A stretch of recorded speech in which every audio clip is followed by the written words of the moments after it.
Ba, ba, ba, ba, ba.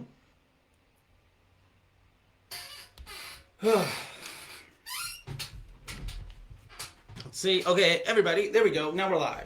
Hey, everybody. Welcome to this week's live. This is going to be a slight change from our normal live that we do, just because I really want to dedicate this to the iOS 14. So normally we're doing like question and answers and big lessons and all of that stuff. But today I really just want to focus it on this big piece because it is a large change in the ecosystem, or it's a big fear, and I really want to address it. So first off, what we're going to do is we're going to say, what do we know about iOS 14? We're going to put these changes into context, and then we're also going to address what do we need to do, what are our best practices to make changes, and then how do we plan for everything. Hi down there, everybody.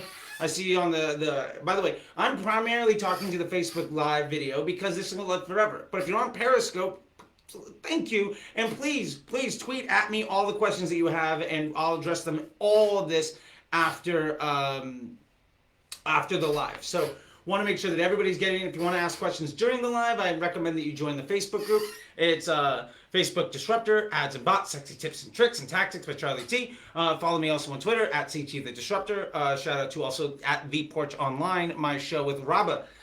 So all of that fun stuff. Let's get into the fucking iOS 14 debate. So, first off, what is this? Let's do some context. iOS 14 is a new update on the operating system for Apple devices. There's basically going to force a change in how people are allowed to track data. And this is, first off, not new. We've had iOS issues. We've had iOS privacy concerns and changes in their operating basically for the last 3 years. Every fucking year this has happened. We saw it in iOS 13. We saw it with iOS 12. I think we even saw it with iOS 11. Tim Cook has a fucking hard on for all this shit, and it absolutely has nothing to do with Apple eventually releasing their own ad product, I promise.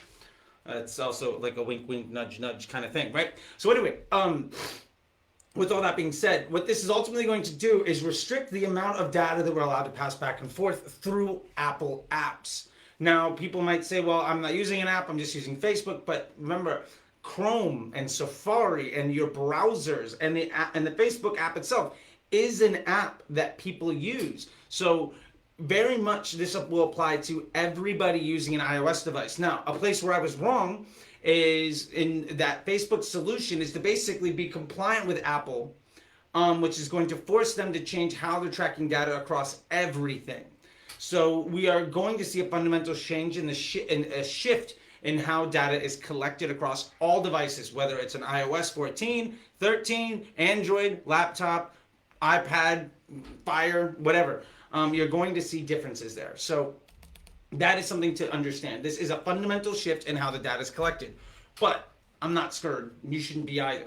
All right, so second thing that we're going to see is that now part of that change is that we're going to see less data points on the user. We're only going to pass back the last data point that the user has given us. So if they have purchased, we're going to pass back a purchase. If they abandoned cart before purchasing, we're going to send an add to cart, but no, an add to cart pixel. If we see they go to the product page and never leave, never add to cart, then it'll be a view content, or whatever the last thing on the journey is, and we're going to have to define what that waterfall of events are, and we're going to get up to 8 events. Now, mind you, this is standard events, 8 of them. It does not restrict our ability to have custom conversion events. You can say a purchase on this URL is a custom conversion event, so you can absolutely still optimize towards SKU. You can absolutely optimize lookalike audiences around that. You can optimize towards any of these efforts because you're still using a purchase pixel or a subscription or a lead gen or a registration or whatever fucking thing is important to you. You're still using all of that. So there's no real concern there, and what we're going to see in as far as the data is concerned. The second issue that we might see from this, though, is that our audiences might not comprise of everything. If you make a purchase, it's not going to pass back that you also added to cart or that you view content. This has some people worried. I'm not terribly worried about that for 2 reasons. One, we only really want to be optimizing towards the late stage events anyway, And this is a global effect that is going to impact every single advertiser in the same way for all platforms. So there's no like edge gained in the system, and market economies will adjust for how this works. And since we're driving towards a purchase event anyway, if we're not optimizing towards the add to cart, I don't really care who the people look like that are adding to cart. I want to know who the people are that are purchasing. It might reduce the value of me being able to find a purchase, but it will not affect the auto advanced matching of users that have added to cart on a competitor's page. If we have advanced matching, say I'm running New Balance, which I used to do. Say I'm running New Balance, and you go to Nike, and we both got red trainers, right? And you add to cart but abandon on the red trainers. I am going to know that you abandoned cart, and so I'm going to hit you with my purchase campaign, and that's already happening anyway with advanced matching, and is something that we can control for, and is not a reduced quality of data with this new iOS 14 change. So to understand this at a broader spectrum, it's not going to affect advanced matching. So 1 point of the power 5 still holds. It's also not going to affect one person more than somebody else. So we're still going to be able to see an equal playing field. And you're going to see me define a lot of the impacts here on what is the impact versus what is the impact of you, how does it impact best practices, and how does it impact the ecosystem in general for you as an advertiser versus everybody else. So first thing, that quality of the data won't affect advanced matching, will affect everybody universally, and will be something that you can still take action on. Now, where does this potentially cause an issue is that we have one of the issues raised is in our audiences. What about our retargeting? So first off, if you're doing retargeting, a lot of times it looks like, well, we're having add to carts and we're excluding purchases, right? So the argument is, well, it's going to affect our add to cart audience because like we're only going to pass back people that add to cart, and we're not only passing back the purchasers. Well, what it means is, are your exclusions really necessary? At this point, yes, they are, but it won't reduce the quality of the users that add to cart. Now, I'm going to get to another point because we're going to see missing amounts of data, but that's another piece. But it won't affect the customer journey in our existing retargeting audiences because our inclusions and exclusions will still work, and they'll still be the same, and they'll still function on the same logic. So our audience, our advanced matching, unaffected around optimization, using our data and everybody else's. And our audiences around our customer journey and our campaigns and our ad sets, unaffected in a way that affects us more directly than somebody else. Hi, Ash.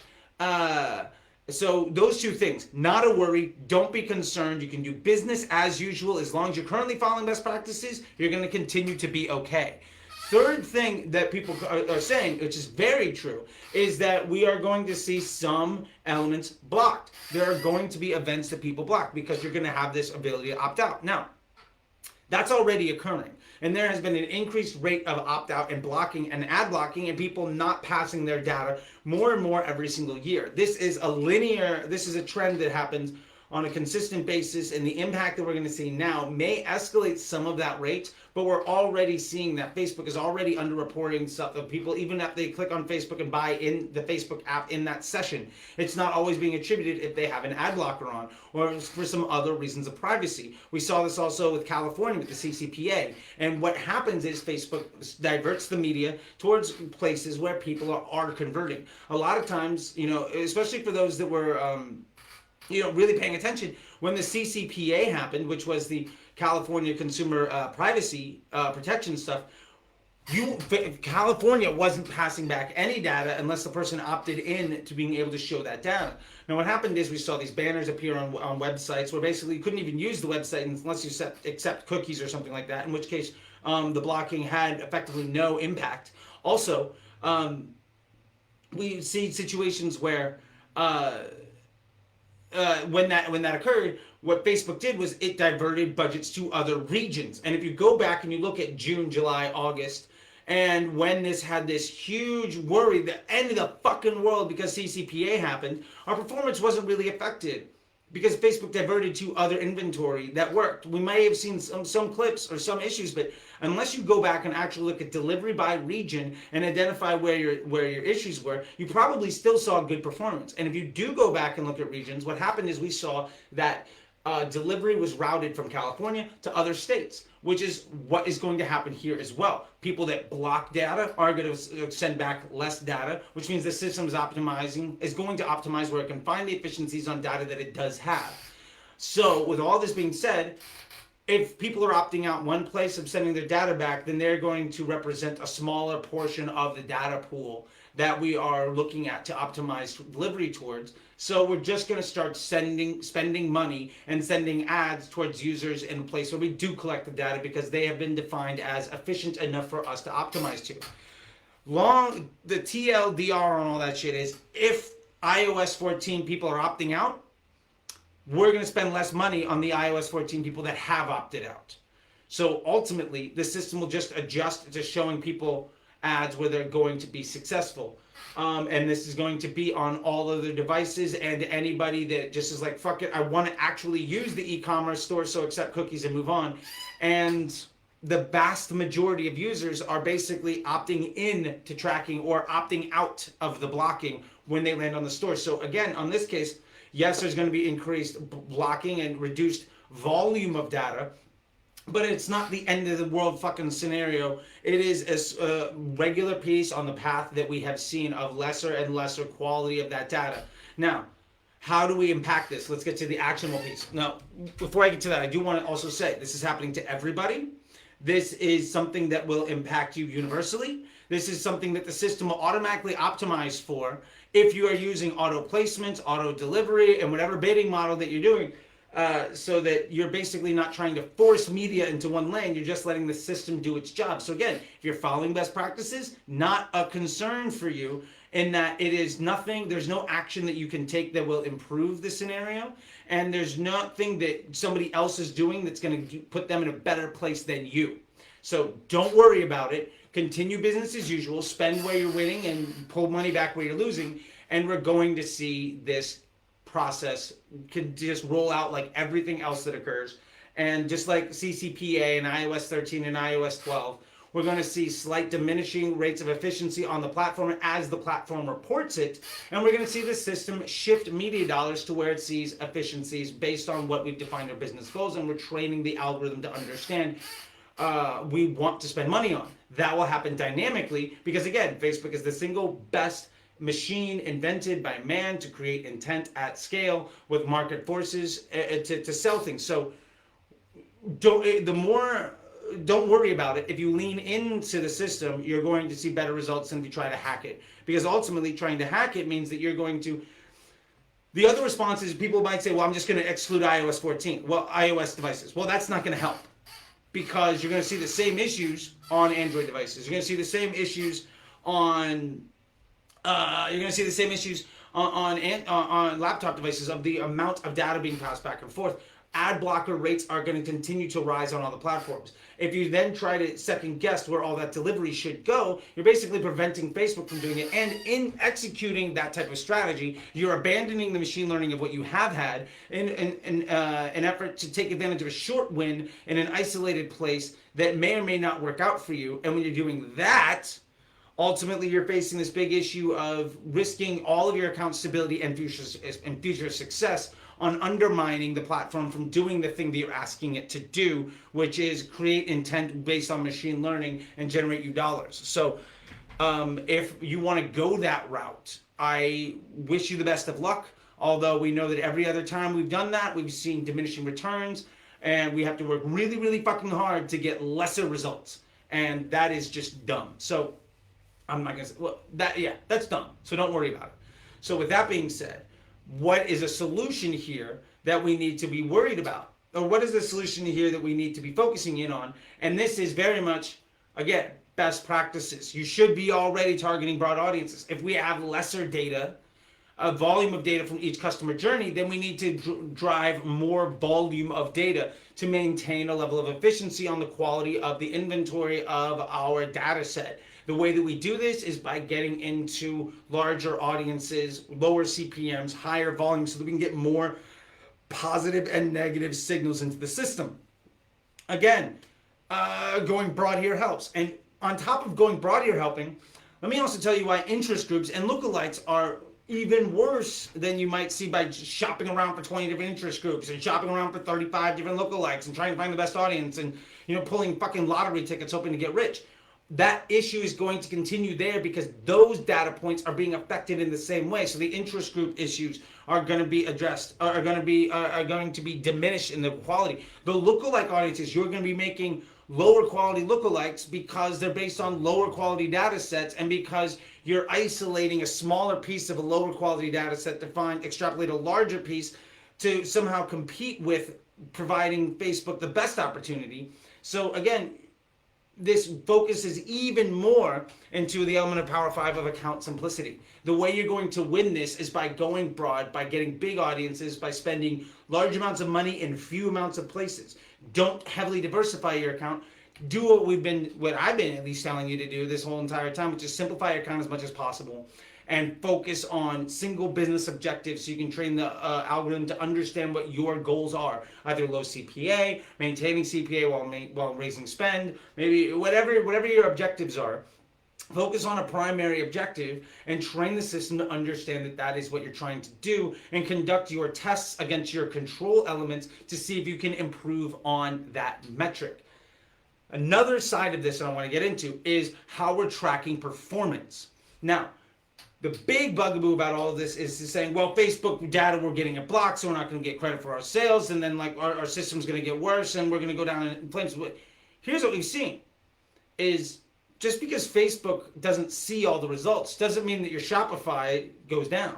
Your store volume of sales doesn't diminish just because Facebook says that it does. Facebook, first off, shouldn't be your only source of data, but second, we are ultimately building an ecosystem to build business results off of. And right now, instead of measuring our success as what does my Facebook ROAS say, because remember, the Facebook ROAS is bullshit and it doesn't really matter. I mean, it's nice. It's a good metric for you in an isolated piece to understand if this week or this month was better than last week or last month. But what we really need to be measuring is our ecosystem ROAS. How much did we spend today across all platforms? How much did we make today on our store? I don't care about delayed attribution. That's a bullshit metric for people that are just trying to justify something. But you know who doesn't care about delayed attribution? You know who doesn't give a fuck about some sale that now Facebook says we got a 5x ROAS from a 1x ROAS 3 fucking weeks ago?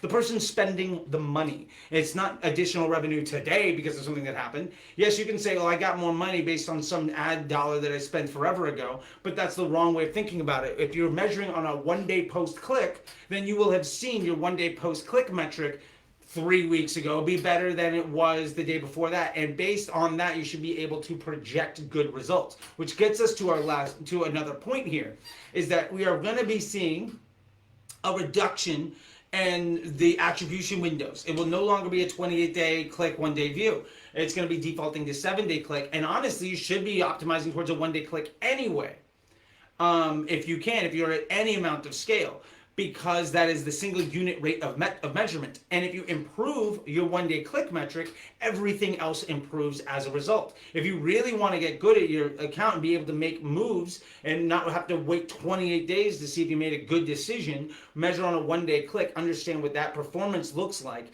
and then optimize towards that. Maybe your 28-day metric is a 3x ROAS and your goal is a 2.5, so that's good. Maybe the 1-day click there is a 0.8. Well, that means a 0.8 on a 1 day is going to equal out to a 3x on your default attribution, delayed, whatever the fuck. So a 0.8 on day one is absolutely successful. And what's your goal? Is to get to a 0.9. It's simple as that. All you need to do is measure out what is the lowest common denominator, what do we call it, the leading indicator. Increase the efficiency on the leading indicator, and you will see a lift across all other metrics. So yes, delayed attribution is a thing that people talk about. And yes, there's this default window, and people will talk about, oh, it's a 3-week consideration window, or it takes 5 weeks for people to really understand what's going on. Well, I'll tell you this. I've been working with people, and myself also, I've spent tens of thousands, hundreds of thousands of dollars on high ticket items, whether it's, selling cars or ed tech, education. Like I used to work for this. I did, one of the clients that I worked on years ago was a university, and they were just selling courses, getting people to sign up. And that was like a $5,000, $10,000 ticket item. We still measured on a 1-day click because we understood the value of a 1-day click. So what you need to find here is what is your I call it the ROAS multiplier, your ecosystem ROAS. If I'm getting a $50 CPA on a one-day click, what does that look like on my default attribution? That might mean it's a 35. Okay, so I'm seeing a lift. Let's use easy math. If I'm seeing a 50 today, maybe that equals a 25 in 28 days. So that means that I can project a 2x lift on my one-day post-click ROAS. So all I need to do is optimize Facebook to look to that one-day post-click ROAS and try to improve it. If I move that initial metric, if I move that one little pebble by 5%, I'm going to see everything improve. Not only that, because you're driving higher quality users into your ecosystem, because you're making Facebook not have to make nearly as many guesses on future actions, you're actually going to see a smaller lift over time, but a greater efficiency on that leading metric. So you might go from a 0.8 to a 1.3, a 1.5. And what's going to happen to your default? It's going to go from that 3 that we saw before to a 4 or 5. Like, you're going to see your performance improve because you're basing it off of the unit rate metric. And because of that, this introduction of iOS 14 is not going to affect you in any way unless your business model, if you're an agency or you're a business owner, unless your measurement of results is based off of some place where you're lying to yourself. You're saying, well, I spent money today. I'm hoping to see it however fuck down the line. But you know who doesn't give a fuck about that? Your finance department, your credit cards, your suppliers, your customers. Nobody gives a fuck about that metric. They want to know, hey, how much money did I make today? If you get on a client call and you say, well, last month we're actually now sitting at like a 4. You know, like, nobody cares. You're patting yourself on the back over something that doesn't matter. That money is already spent. That revenue is already accounted for. That spend has already been attributed inside of your finance department. And if you see great results today because of something that happened before, that's great. Let's just find the people that are more likely to take action today. And it might be because today is the 10th touch point. It might be because of some impression that happened 3 weeks ago. That's totally fine. Let's optimize towards the people that are likely to buy today, because that's going to allow us to optimize for results today so that we can ultimately improve the lowest common denominator of how every single platform works. This will also solve the problem of, well, we got attribution across 3 channels. I don't know who to give credit to, all this stuff. One day post click as the single units rate that is going to reduce the amount of issue in that attribution. Because honestly, like, if somebody clicks on a Facebook ad and a Google ad and an email today and they make a purchase, like, that is an abnormal experience. And if that person does it, then mazel tov to them. You don't get 3 more sales. But, like, okay, today that's what happened. It doesn't matter about the attribution to each individual channel. What matters is, what is the contribution of that channel to your overall ecosystem health? And how much money did you spend today, and how much revenue did you drive today versus how many sales? And that's going to happen on organic pieces. It's going to happen on email and SMS. That's going to happen on search. It's going to happen on Pinterest. It's going to happen on Facebook. It's going to happen on YouTube. It's going to happen on Snapchat. All of those platforms together are going to drive revenue today. What you need to understand is how much revenue came from somebody taking an action today and resulted in sales today on my store, and allow the platforms to optimize that user experience throughout the funnel to deliver you those results. And what this means is, as we have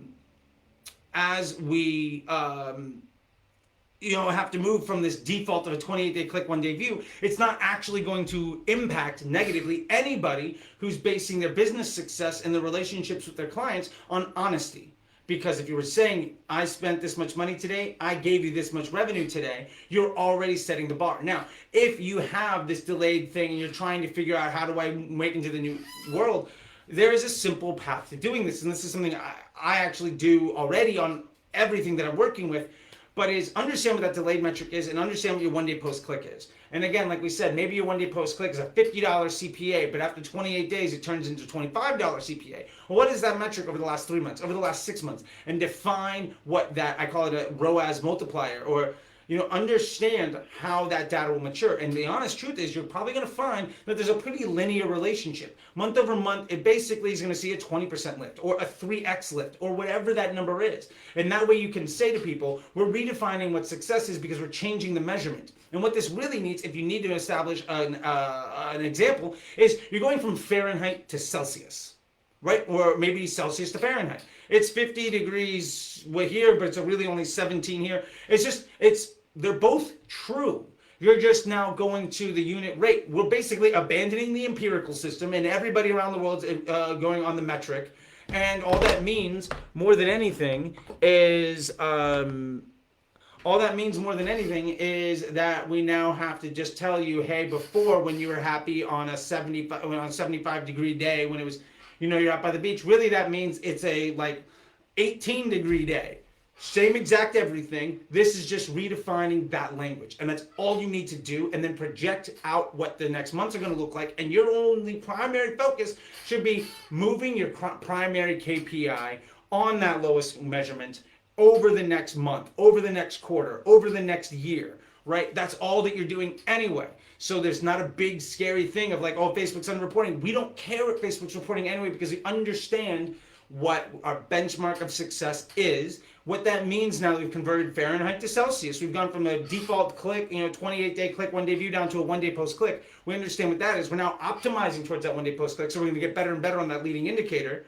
And knowing that if it gets 3 times better, if we move it from a 1 to a 1.2, that means that we're lifting our default from a 3 to a 3.6.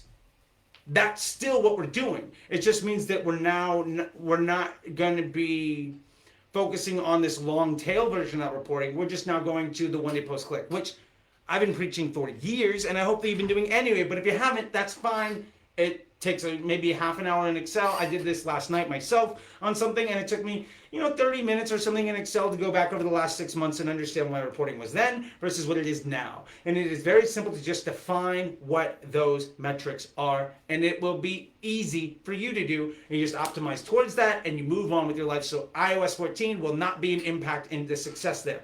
Now, where this will impact you on iOS 14 is, let's say previously we were seeing a $50 CPA on the 1-day post click, and we see that rise to a $25. If that's our standard, and then immediately when this goes in, because we see more ad blocking, that 50 becomes, let's say, a 75. Let's say it gets 50% worse. It won't, but let's say it gets 50% worse for easy math. The $25 still where we're expecting things to go. So now instead of a 2x multiplier, it's a 3x multiplier. Simple enough. The ratio of our multiplier on our performance on a 1-day post click is changed because we're seeing lesser data. But we can understand that because we've established a long-standing benchmark of what that multiplier looks like and what our performance looks like. And then as that constant changes because of lesser data, it doesn't actually mean that things are costing you more. It just means that you're seeing less attributed results to that spend. It just means that that multiplier increases, and you're going to be able to defend that by saying, here's the long data set. Here's our multiplier. It now seems like this $50 now is $75. All things are made equal, and your Shopify store is still seeing the same results. So we're just going to multiply this number by 3 instead of by 2. And that is simple. You're just saying, I've established a constant. I know my multiplier on that constant to change it from Fahrenheit to Celsius. And now I understand that my Fahrenheit measurement, basically my thermometer is off a little bit. And we all know this, if you're baking, like some ovens are hotter than others, or if you're using a scale, sometimes they're like 5, whatever else. It's the same thing. It just means that a trusted source of truth on Facebook's side to measuring performance is one that we have to make slight adjustments to, because that source of truth now is of a different quality. But it doesn't mean ultimately that our ecosystem ROAS is going to be affected, because we're still spending a certain amount of money in Facebook and we're seeing a certain amount of money in our Shopify. And if we have multiple channels, we're still going to be measuring success by how much money do we spend and how much money do we make. And ultimately, this should force you to, 1, be far more transparent in your results, 2, make relationships, if you're on an agency side, with your clients, where you're building a relationship for long-term success, or on your own side, where you're going to be forced to focus on actual measurable and attributable metrics, instead of worrying about some like larger ecosystem with all sorts of attribution, this big huge web of all sorts of media, and trying to understand what works. I will make dashboards where I literally will say, Shopify revenue, Shopify number of conversions, and then what is my overall CPA and my overall spend. Right now, I understand I'm getting sales from other platforms. So then next to that, I'll say, how much revenue I get from email and SMS? How much revenue and how much was my spend, conversion amount, and value from Facebook and from Google and from Pinterest and Snapchat and any other platform?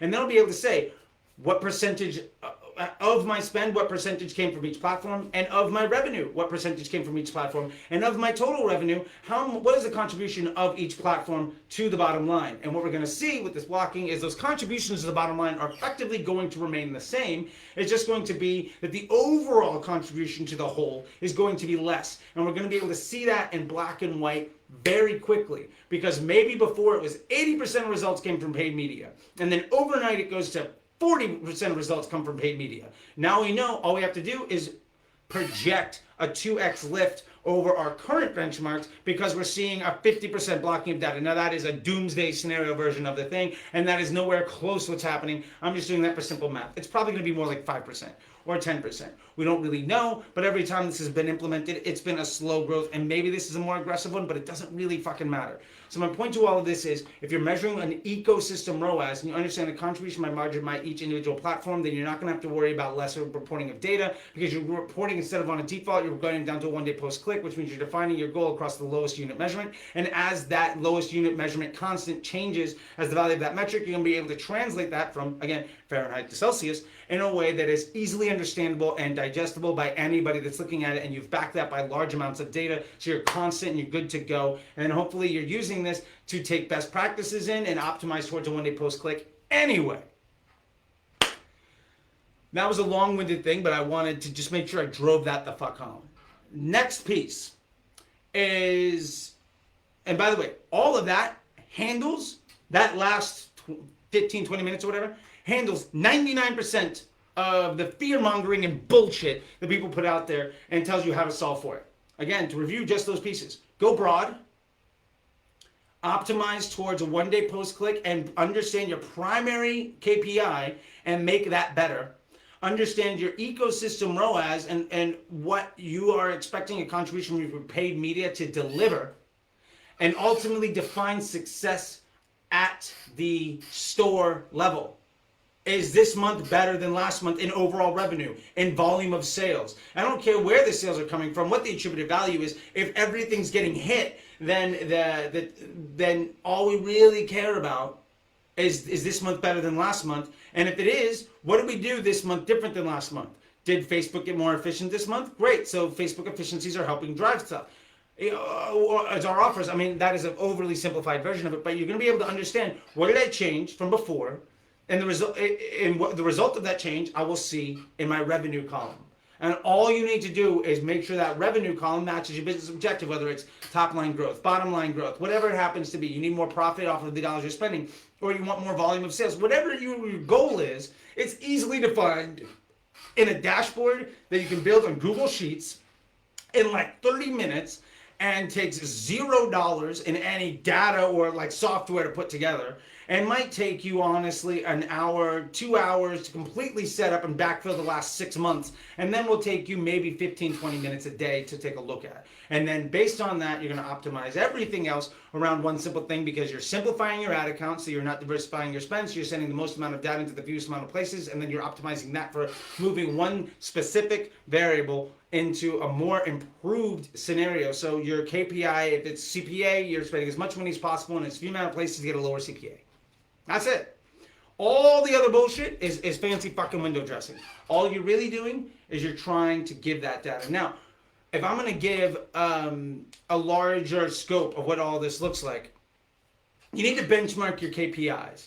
You need to understand what your ROAS multiplier, or what I call your confidence multiplier, is for everything. And you need to measure your ecosystem ROAS. Now, what does all of this ultimately mean? All of this really means is that Apple is forcing paid media digital advertising channels to behave more like television.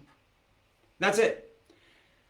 And that is the future. Eventually, you're going to be less and less and less data. The thing that made digital advertising really sexy on the insight that you could get and the amount of control is going away. That doesn't mean that it's not effective. It just means that its unfair advantage in the marketplace is getting diminished a little bit and a little bit and a little bit, because of the amount of data that we're allowed to share, and the user experience with that data is being changed by the device holder and by laws. And we're ultimately probably in a space where we're passing too much information, and this is just the future, because legislation never catches up with technology. And you could honestly predict that probably in 5 or 10 years, you're going to be able to just say this person purchased or not. That is an extremely likely scenario, but is easy to plan for because the roadmap to success already exists. You can chase down 30 fucking different audiences and a million different ads and try to have this giant fucking ecosystem, which, if we're going back to the television analogy, means you're running 30 different versions of a commercial on a million different late night cable television stations and trying to attribute all your success to one or the other. But you're working really fucking hard and you're pulling fucking lottery tickets and everywhere where you win is offset by 10 other losses. Or you can go broad and let the platform do all the thinking for you, where it's a dynamically, like, it's using machine AI to basically say, I'm going to build, and in America, it's like, I'm just going to spend my money on ABC, NBC, Fox, and CBS. That's like most of the people, and I'm just going to let it ride there. That is what you would do 25 years ago in television, and that's what we're going to be doing the next 5 years here in Facebook or anywhere, is that you're letting the machine data see the largest amount of audience and the most amount of opportunity. You're giving it the most amount of signals and information to let it make the choices. And all you're doing is you're optimizing and training that algorithm to understand what your business objectives are, and you're defining a primary KPI and improving it. So, ultimately, iOS 14 is not a big deal. If anybody's trying to scare you about iOS 14, tag them in this video or let me know what they're telling you. The path forward to success is really fucking simple. It's embrace the Power 5 as we've already been taught, and do Facebook best practices. Improve the legitimacy and honesty of your reporting, and understand what your contribution to the bottom line is as a media buyer and as a business and as an agency. Where people are going to struggle is if they try to outsmart the system and do a bunch of fucking hacks to try to beat it. What that means is they are going to abandon the thing that makes Facebook strong and instead work really fucking hard to try to keep pace with those that are doing smart work instead of hard work. What this also means is that if you are building your business model, if you're an agency and you're building your business model on performance and you don't have any relationship with your client on overall business metrics, you're going to see some struggles because you're getting less and less results. And the store is just going to see more organic traffic. They're like, well, I don't know. We're just seeing more and more results. Facebook is less and less a piece of our thing. We're going to pay you less. So the way you get ahead of this is simple. Understand your ecosystem ROAS. Identify and benchmark your KPIs. Optimize towards that lowest common denominator and improve it. Simplify your ad account, spending more money in fewer places. Identify your primary KPI and optimize all of your efforts towards it. Do your creative testing, your automation, your whatever you're doing to try to do the one thing that is your primary goal this month or this week or this quarter. And move that needle and measure it by a one-day post-click, because that's the same measurement you can do across all paid channels. And when you have a conversation with a client, or if it's you, the business owner, then